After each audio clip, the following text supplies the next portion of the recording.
अगर मैं आपको कच्चा भोजन दूँ खाने के लिए तो क्या आप खाएँगे? नहीं खाएँगे। क्यों? क्योंकि वो खाने में भी नहीं अच्छा लगेगा और उसको खाने के बाद बहुत नुकसान भी हो सकता है, पेट में दर्द हो सकता है और उल्टी भी हो सकती है, तमाम तरीके की परेशानियाँ हो सकती हैं हमें।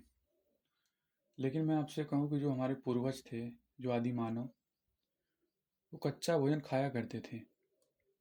वो इसलिए नहीं खाते थे कि उन्हें वो अच्छा लगता था। वो इसलिए खाते थे कि वो उनकी ज़रूरत थी। नहीं खाते तो ज़िंदा कैसे रहते?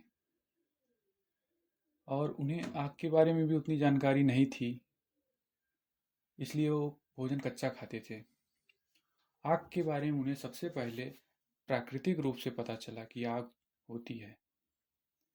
जैसे प्राकृतिक रूप में आप लोगों ने देखा होगा कि बारिशों के मौसम में बिजली गिरती है।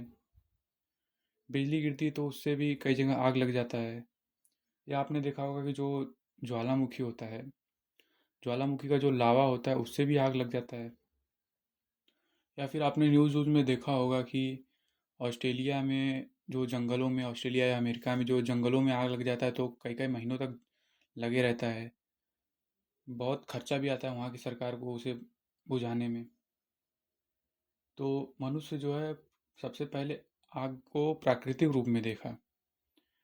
लेकिन वो जब आग को देखा तो उसे वो समझ में नहीं आया क्या इससे हमें फ़ायदा है या इससे हमें नुकसान है। सबसे पहले वो डर गया। लेकिन फिर बाद में उसे यह लगा कि नहीं, इससे हमें फ़ायदा हो सकता है, क्योंकि जो आग था उससे जो जानवर डरते थे, दूर भागते थे। तो फिर मनुष्य को ऐसा लगा कि आग से हमें फ़ायदा है, इसे जानवरों को दूर रखा जा सकता है। रातों में रोशनी लिए जा सकता है, उष्मा उजाले के रूप में कार्य किया जा सकता है इससे। इससे जो है कि भोजन को पकाया जा सकता है, मांस को पकाया जा सकता है, जो खाने में भी अच्छा लगता था। ऐसे धीरे धीरे मनुष्य ने आग के बारे में जाना, लेकिन उसे आग लगाने नहीं आता था। आग के बारे में तो जान गया था लेकिन उसे आग लगाने नहीं आता था। वो क्या करता था, आग को स्टोर करके रखता था। वो आग को, जलती हुई आग को लेता था और उसे अपनी गुफाओं में रखता था, संभाल के रखता था। लेकिन फिर बाद में उसने देखा कि जो है पत्थरों से चिंगारी जब निकलती थी, एक पत्थर जब दूसरे पत्थर से टकराया तो उसे जो चिंगारी निकली, जो उससे उष्मा निकला, उससे उसे लगा कि इससे आग लगाया जा सकता है। फिर उसने धीरे धीरे कई प्रयोग किए जिससे आग के बारे में ज्ञात हुआ, उसे आग के बारे में जानकारी मिली। फिर उसने आग का प्रयोग करना सीखा, आग के बारे में जानकारी मिली।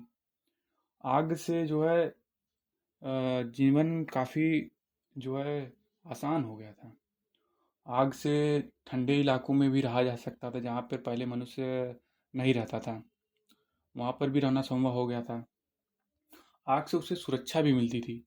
आग से जैसे जो जंगली जानवर हुआ करते थे, जो उन पर अक्सर हमला कर दिया करते थे। पहले क्या है, मनुष्य जो है झुंड में रहता था। जैसे 20-25 लोग या 15-20 लोग ऐसे झुंड में बना के रहते थे। वो क्या करते थे, शिकार करते थे, ऐसे जानवरों को घेरते थे, फिर उसे पत्थरों से कूच कूच कर मार दिया करते थे। बहुत मतलब अ, कहें तो बहुत बुरी मौत मारते थे वो लोग। तो उन्हें मार कर वो कच्चे खाते थे। तो क्या होता था कि जंगली जानवर भी उन पर कई बार हमला कर दिया करते थे। तो आग से उन्हें जंगली जानवरों से भी सुरक्षा मिल गई। उस समय का जो है आग एक महत्वपूर्ण खोज माना जा सकता है। आग से जीवन भी सुरक्षित हो गया। फिर धीरे धीरे जो है आग का महत्व मानव जीवन में बहुत बढ़ गया। मानव ने आग से भोजन पकाना सीखा और रोशनी भी प्राप्त की आग से। कच्चे मांस को पकाना भी सीखा। ये तमाम तरीके की जो हैं कि आग की खोज के बारे में एक मानव जीवन में एक नया, यूँ कहें तो अध्याय हो सकता था।